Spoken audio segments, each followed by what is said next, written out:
All right, we're back. We'll jump right into it. We're gonna have a great guest on today, Coach Breaker, who just won the championship for Glassboro High School Group 1 in New Jersey.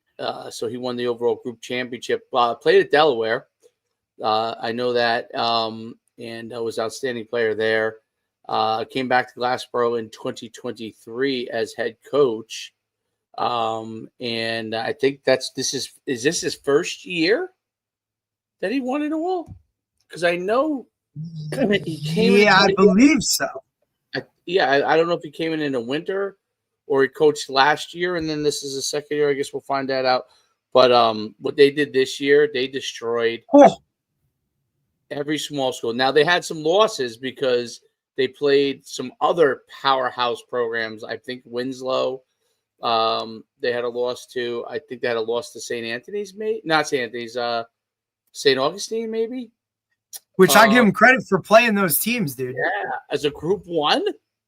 As a group, like, I don't think so. People outside of the state, I don't think they understand. Like, so in New Jersey, there's 5 levels of football, right? And it works from obviously the bigger numbers are the bigger schools. So when we're talking group 1, I mean, you're talking schools with under like 400 students in the entire school.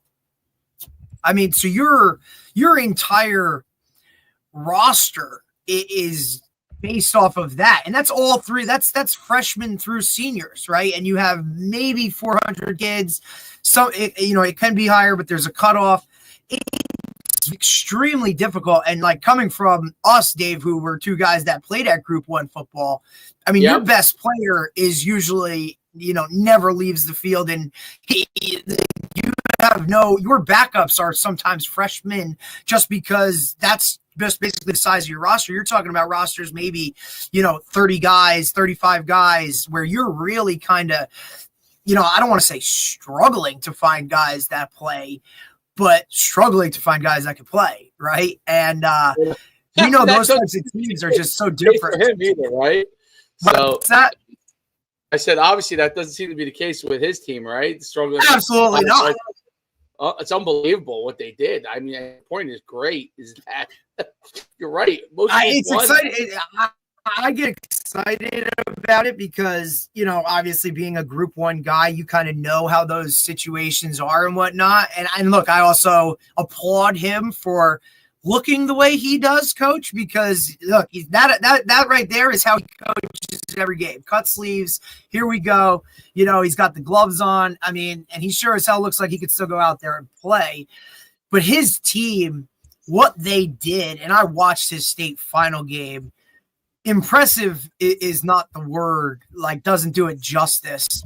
I mean, they absolutely smacked a Cedar Grove team who above and beyond was an excellent, another Group 1 team that was phenomenal all year. And when I say smacked, I don't just mean by the scoreboard. I mean, physically, like just dominated in every facet of the game. His running back, Kenny Smith, just signed with Monmouth yesterday. Unbelievable player from Hamilton High School. He rushed for 401 yards in the game. I mean, that's a number that's just phenomenal. But, yeah, I mean, and you're talking like this isn't, we're in the group state finals here in Jersey, which is a whole nother level of, championship winning caliber. Like you're playing the best of the best. And to do that on that stage, it's just mind blowing. Let's play a little, just brief coverage from Jersey Sports, I think Zone, right? And play it. Go for the Group 1 state championship game. The Bulldogs facing off against Cedar Grove at MetLife Stadium for the title. Both teams come in undefeated on the season. The Panthers received the opening kickoff. Stephen Paradiso leading Cedar Grove down the field with his arm. But inside the 10, it's Paradiso with his legs. An 8-yard touchdown run for the senior. And the Panthers grab the early lead. Wow. The Bulldogs respond on their first drive of the game. Amari Saab on the carry. Saab angling toward the end zone. He fights his way in for 6. Phenomenal. Saab also adds a over, two-point I think he conversion has like to put Glassboro on top, 8-7. The Panthers offense goes back to work now. Paradiso connects with Nick Russo. Russo makes a man miss inside the 10. He hits pay dirt from 33 yards out. And that was about it. Grove for is Cedar right Grove. back in front, 14-8. Glassboro's first play on the ensuing drive, the pitch to Kenny Smith. Smith There's looking for a hole, and boy, does he find one. Smith into the open field. He's off to the races. An 80-yard house call for the senior Kenny. He is smooth runner, dude. Oh, dude. Smooth. Wow. There's a play on the next series defensively that kind of ends this whole thing. Okay, yeah. Let me keep going. I'm sorry. I think they show in the highlights, and Smith, you'll see. And after 4 possessions in this game, 4 touchdowns. We're all tied up at 14. Second quarter now. Glassboro down to the Cedar Grove 2-yard line. And Smith in there again. The Bulldogs take their first lead of the game, 21-14. Then comes the biggest defensive play of the night. The Panthers looking to answer. Instead, it's Devon Barr with the interception. Barr, room to run the other way. A 45-yard pick six. That's why I do think I can see Coach's outfit right there, right? You see Look at him. Is that like it's a jacket, but it's a cutoff jacket. It's the best. It's literally the winter Bulldog fans wind making vest. the long trip up to MetLife. They're fired up. The sophomore Barr makes a 2-score lead for Glassboro. Right. Under a minute to go in the half now. Glassboro looking for more. Jack O'Connell fires a pass to Xavier Sabb. The sophomore gets away from 2 Panthers. So this is Amari's brother. Correct. There's another one. The one is the running back is Amari. This is Xavier. This is the one with the offers, I think. Correct. No? I believe he's going to Alabama. I believe he's going to Alabama. Yeah, because I think the other one's younger. And the quarterback's only a junior. Plenty of. Only a junior. Yep. Does he have offers too? I don't think he has anything yet because I think this was his first year as a starter. Speed to turn the corner. A 56-yard touchdown for Xavier Sabb. Some serious separation at halftime. 35-14 at the break. A monster play to close out the half. How about another monster play to open the second half? Smith having an unforgettable night at MetLife. Jukes his way back toward the near sideline. Another 80-yard touchdown run for Kenny Smith. Ready's numbers, 401 yards, 4 touchdowns on the night for Smith. Video game type stuff. Later in the third, O'Connell swings a pass out to Amari Sabb, and the junior scoots in for his second touchdown of the contest. That starts a running clock as the Bulldogs leave absolutely no doubt. 56-14 the final. Glassboro celebrates its first state championship. The Bulldogs fell to Mountain Lakes in the state final a year ago, but with all of the talent returning, plus the huge addition of Smith, Glassboro gets it done in 2024. Anything that I could help my team win, that's what I was going to do today. So if that meant 400 yards. Was Kenny Smith somewhere else last year? Hamilton High School. He was the running back from Hamilton last year that you guys played against? So he sat out to begin the season. That's what you see today. It means the world to me, you know. Playing football is fun, but winning is a lot more fun. So out here and be able to win a game like this, big player make big plays in big games. So that's what I try to do today. To know all that we worked for and how far we came, the adversity we faced, to get here and play like this is just something special. Our team was great, one of the greatest. We'll probably go down in history, you know. To know all the work that we put in and all the stuff we did, we would know that we knew the outcome of this. They wanted it. They wanted every piece of it. It was, I think they were 13-0. We were 12-0. So all we kept saying was leave no doubt. And the boys, they rallied behind that, and they wanted to be the ones to win the football game. We watched film all week. Okay, so they were undefeated. So I guess I looked at the wrong schedule. So that's on me.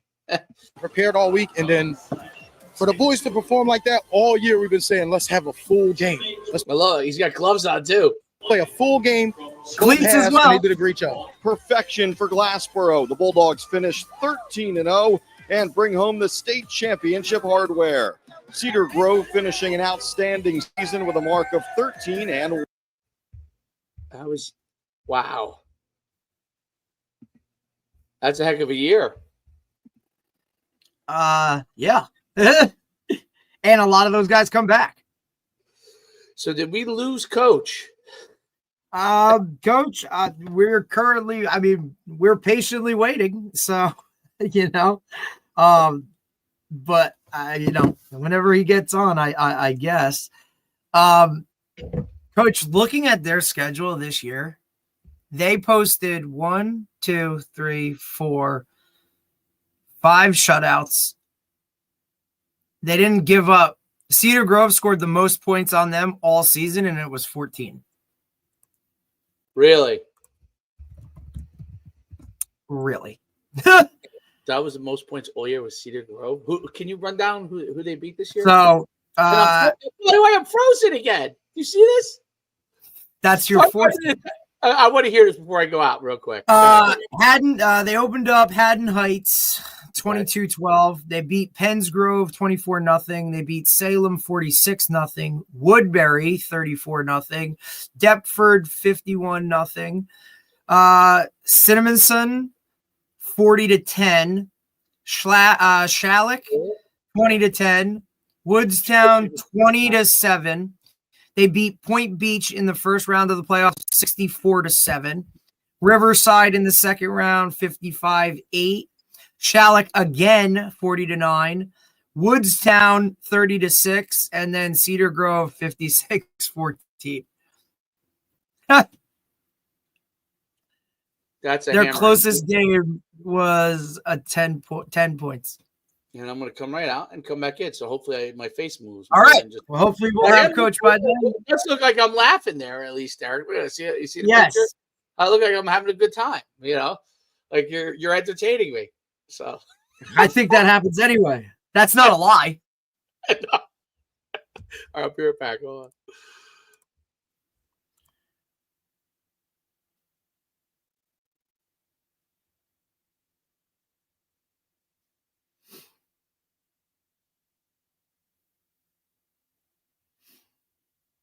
We are streaming live too on Instagram now, which I think has been pretty cool so far. That we're now streaming this there, bringing in a new audience, to this lovely world. And then my next step, Derek, is because I don't want to set up my phone and do the TikTok because I can't see you, you know what I mean? Or see somebody else, right? So my next step is there's a way to do it on TikTok where they have a studio but you need windows. And I think I'll get like a shell computer, you know what I mean? Like Windows 10, like one you can get nowadays those Windows computers, if you get them for nothing, dude. And obviously, $100. Yeah. I was shocked because I was like, "Oh man!" I'm like, I don't want to buy another computer because I was looking at them the other day just to kind of whatever, and I'm like, "Wait, this is a what that can do what?" And that's the number. I thought it was a joke, and then I was like, "Okay, well maybe it's just a maybe it's a Black Friday deal or one of these Cyber Monday deals or something." And it's like, no, that's not the price. I have talked to a couple guys since we had the conversation yesterday about kind of moving forward with some of the film stuff that we want to do. So a lot of guys that are kind of interested in doing that. So I think that'll be pretty cool if we can kind of get that up and running in terms of that. Because I thoroughly enjoyed that with Coach Nymphius the other day. Oh, yeah, it was great. And one by one, like today I'll come out with I'm going each play until we get to him next week. I'm going to put a play out, basically one of his plays. He's probably chomping at the bit. Oh, yeah. He's ready to go. That was good. I think a lot of people liked it. It's interesting because I think that people are now that we're getting towards the end of the season, we'll get towards more of that like coaching culture thing going on where – and everybody's kind of doing that right now, right? Like they're kind of going back, they're looking through their film, they're kind of self-scouting. What do we look at for next year? What worked well for us this year? What didn't, right? And they're kind of really diving into, their playbook, I think, a little bit in that retrospect. So I think it kind of, it's a, kind of twofold for those guys, to be able to do a little bit of it. And then obviously for us, people getting that now more X's and O's stuff with it, I think get very intrigued and whatnot. And then just like, other coaches as well, looking to maybe add to their playbooks or adopt something new, or, maybe get into a new system, or guys that are, maybe looking to get hired somewhere else and kind of run with something. I think it just benefits a lot of people across the board. Did you see the that Bill Belichick interviewed for the UNC job? I saw that. And my immediate reaction was like there's no way this could work, right? Like, because there's guys in the NFL that don't like how he does things, right, or and whatnot. Right. And now in this, and he's the ultimate team guy. He's cut those high profile guys, right, or just hey, your contract's up, like we're not bringing you back, right, or some of that nature.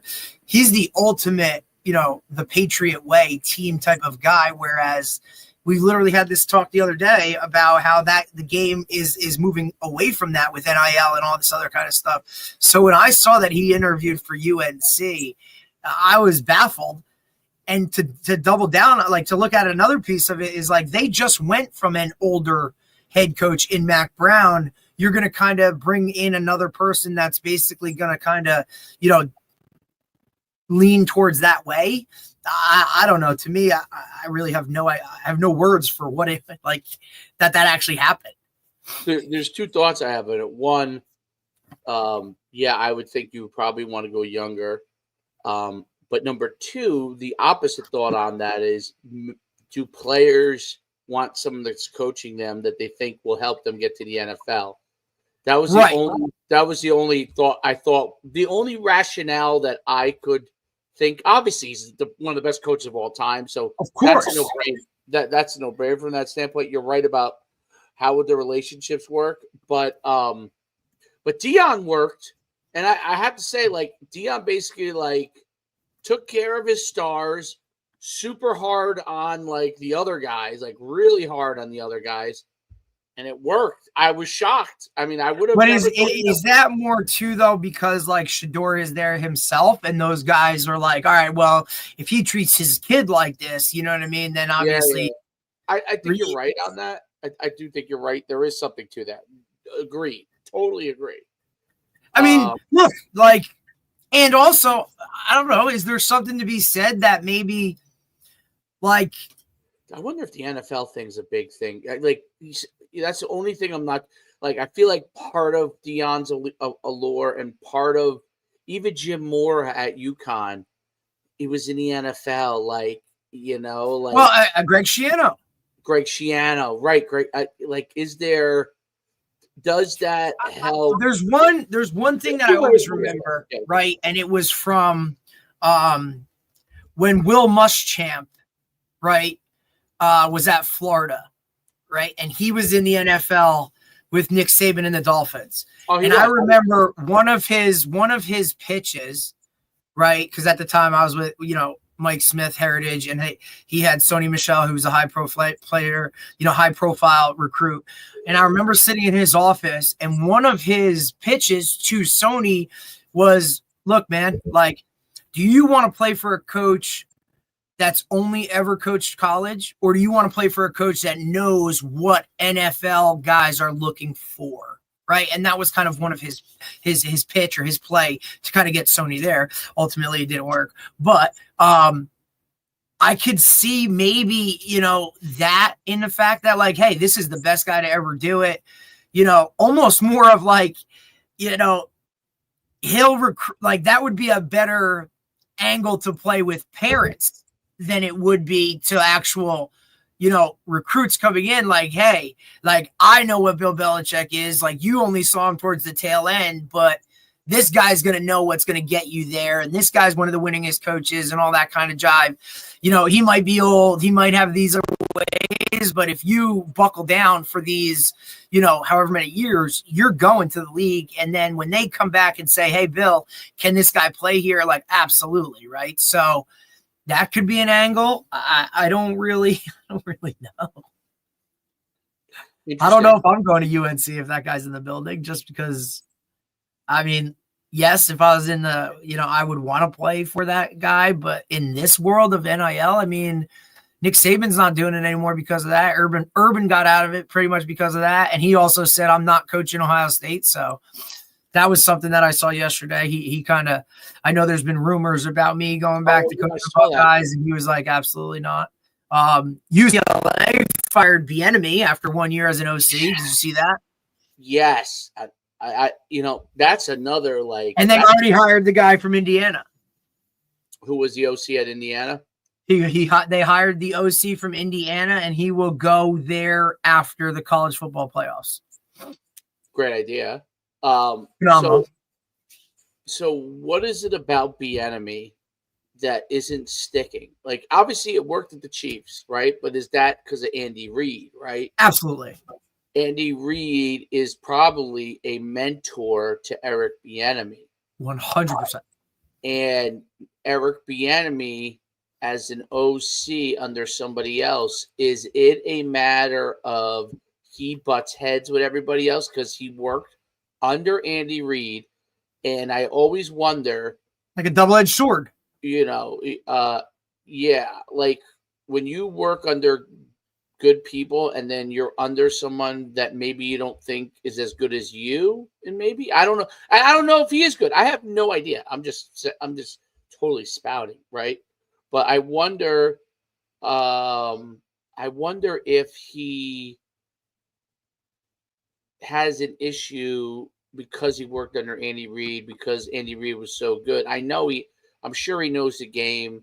I mean, but that's still, especially in college, where there's so much more than X's and O's, and you're not dealing with, mature grown men that are willing to it's not a business. I mean, it's becoming one, yes, but you're still dealing with a college kid ultimately. And I don't know if that, I have no idea, right? Because I don't know who he is, how he is, whatever it is, but maybe that all business mentality, I really don't know, but whatever it is, it sure as hell isn't working. Because I mean, and look, UCLA, I don't know, might be an outlier, right? Because who's the head coach there? Deshaun Foster, who's just, a legacy guy who literally showed up at media day and was kind of a joke in terms of everybody else and kind of what it was.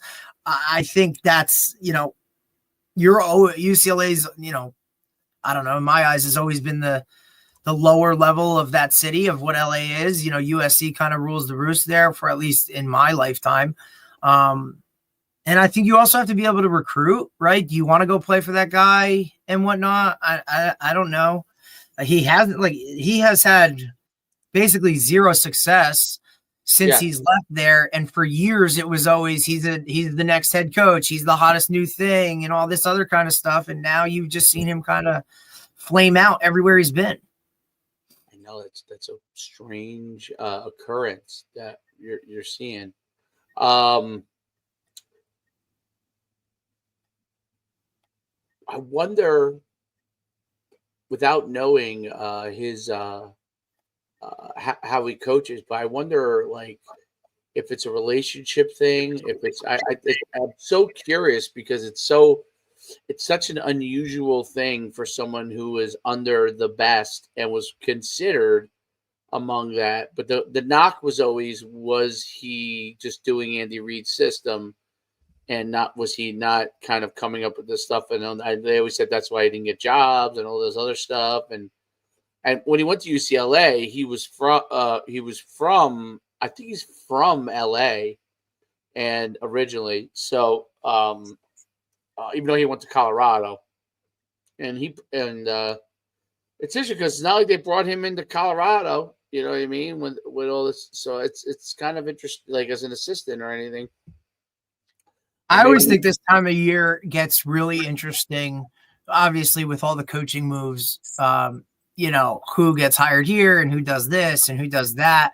I always find this type of year fascinating just in how that all works, right? Like, who's the coordinator that's going to take a head job, but they're going to wait until their current team is doing it.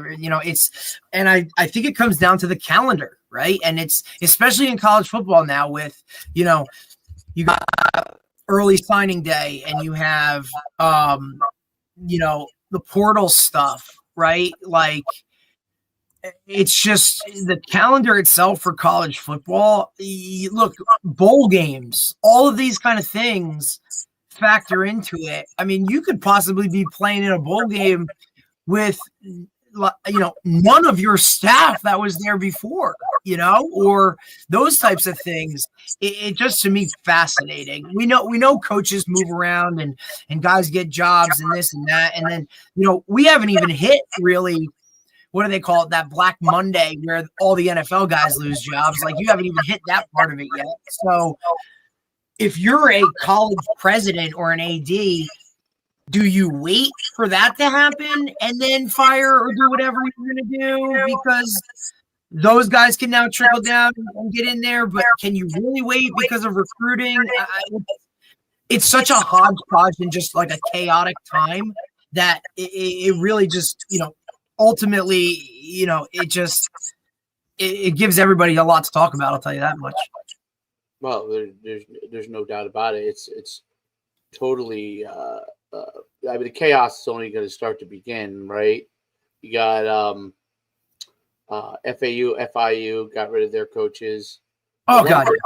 I wonder if what's his name at Alabama, Birmingham will still stay. Dilfer, yeah. Yeah, he's staying there. He fired his OC and his DC though. Oh, he did. Oh, so he didn't call the plays. I mean, maybe. Interesting. That's interesting. I mean, look, you have guys like OC and DC, so that must have been the mandate. The mandate is you got to make a change if you want to keep your job. And he's like, everybody's gone. See ya. Like, bye. Like, guys just making moves to staffs in terms of like guys get fired and then have a job within a week. Like, I wonder in the Shore Conference if there'll be any moves coming up. I don't really know of any this year. If there'll be as many as last year. I think definitely not. And last year was unprecedented, where you had over 5. Yeah, I can't. I mean, maybe Monmouth. I don't know. Depending on what. Has been there a long time. He had a great year the year before. So, the best year in a long time. And high school football, there's just it's not like college. It's not like the pros. Like, there's so many other outliers, like teaching and jobs and the high schools. Like. Is winning really the priority, or is it just, hey, go 500 and there's no problem in the program? Or are you trying to, change how the program is viewed? So just, whatever. And ultimately I just think it's hard because, you're not choosing your players for the most part, unless you're in a private school. So what you're getting is kind of what you're getting. For any high school to think that something could turn around in a year, other than if you're incorporating a really good class from the previous coach, like, you need at least 3 to 4 years to get a middle school class through to instill your culture. And then you can see a change. Rarely does it happen within a year or two. I mean, that's very difficult to do unless you're, winning with other people's talent, I guess, or kids. And then does that heavy senior group buy into what you believe in? Yeah, no, definitely. How many teams in the state of New Jersey ended the season undefeated? Was Old Japan was undefeated? That's a good question. I think Old Japan lost one game, right? Then they lost to Pascack Valley once, or no, they did. They did. Let me. No, maybe they did. Let me look. Let's look it up. I mean, Glassboro's won. None of the parochials. Bergen Catholic. Oh, they lost. They lost at the state. Okay. They lost to IMG week 1 or week 0. Got it. And then basically waltzed through their schedule after that. pretty much. Let's see if we got. I believe they were. I mean, think about who was in the. So look, all you have to do is look at the state finals, right? Who won everything? So DePaul, they had a loss. Bergen Catholic, they had a loss. South 5. Let's see, who is the South 5? Who is? Rumson was undefeated.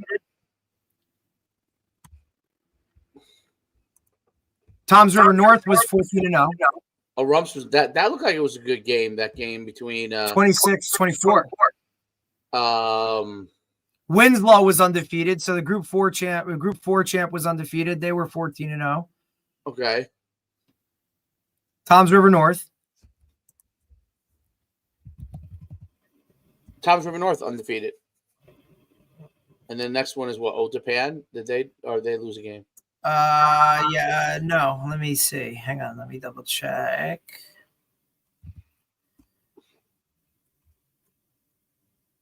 Nope. Otapan lost. Was that the Pascack Valley game, right? That was. I can't believe that. Like 12 nights. It's incredible. Yes, they lost to Pascack 27-21. And then they came back and smoked them the next time. And then they 43-14. But again, like we said, that was the last game of the regular season. So Old Japan already knew they were going in. Did they sit guys? Were they resting guys to get healthy? I don't know. You don't know. You know, those are the things that you don't really know. But that was Group 3. Group 2 winner, obviously, Rumson. They were undefeated. And then Glassboro. So of the 7 overall champs in New Jersey, 3 went undefeated. Group 1 team, Glassboro. Group 3, Rumson. Group 4, and then Group 5, Toms River, and that's it. So 1, 2, 3, 4. Yeah, not bad. I mean, the Rumson game, 20. I mean, you're talking 2 polar opposite types of teams, right? What was the overall? What was the? Oh yeah, 2 totally different. What was the overall rank? Was Shabazz undefeated at the time, or no? They had a loss. No. Shabazz had a bunch of losses. Okay. They also, this was their first year moving from a Group 1 to a Group 2, though. Got it. Did they? I mean, Shabazz knocked off Westwood, number 1 overall seed, and then beat Bernards, who was undefeated at the time. Oh, really? Yeah, Shabazz had 4 losses.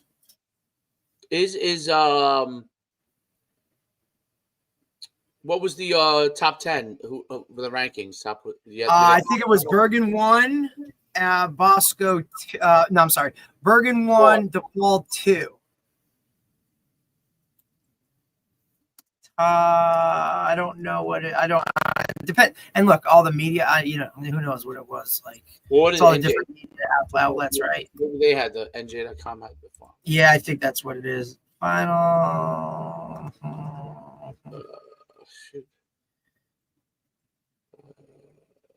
And obviously, I don't think Coach is joining us since I haven't gotten a response. But we'll figure that out and look to get him on at some point, because I know you gotta run to another one, because I'd really love to talk to him about just how that is. I mean, because it's freaking awesome. I wonder if he had class. I cleared it with him numerous times. I mean, shit. Let's see. See if go ahead, Coach. See if you want to reschedule. Well, so the record, right? NorthJersey.com has it Bergen Catholic number 1, Winslow number 2, DePaul 3. Wow. Yeah, I guess they wanted to put a public and a private, maybe 1, 2. 14-0. Toms River North 4, Bosco 5. Winslow that was their closest game. Rumson 6, St. Joe's Montvale 7, Old Tappan 8, Holy Spirit 9, St. Augustine 10. That's northjersey.com. Interesting. Dude, Winslow murdered people. That whole area near Philly, football has improved tremendously. Which is a reason that I think, Casey Keeler at Temple might start to shake things up a little bit. Yeah, I think also the if he hammers that down, that's an example of where 7-on-7 is probably translated pretty well because remember every time we play them, they always have there's all those teams. I mean, Marcus Hammond's playing whatever team he's with is playing tonight for a title in PA because PA's finals are tonight. Okay. Listen, we signing day yesterday from what was that school? I whatever academy or charter or whatever it was, IHTOP or whatever it is, whatever it's called. The MOTEP, yeah. I mean, Google that and look at their guys that just signed. I mean, you're talking SEC City. That's how that our teams are pretty damn good because we were competing with those guys. St. Joe's, you still have St. Joe's, Philly. I mean, it's no coincidence how all these kids that we had from Tom's River have done well. Like the Vienna guys did really well this year. The Red Bank guys, Catholic guys that we had did really well. Who else do we have that did really well? I mean, the Wall kids. If you look at the pop of where what's cool, the Middletown kids. It's pretty amazing, right? It's awesome. It is awesome. It's pockets of schools because usually a few guys from each school. Some of the Freehold kids did very well, so it's interesting to see. But I guess Coach won't be joining. I guess fair to say, and we'll figure that out going forward. We really had a ton of people too on the. I know.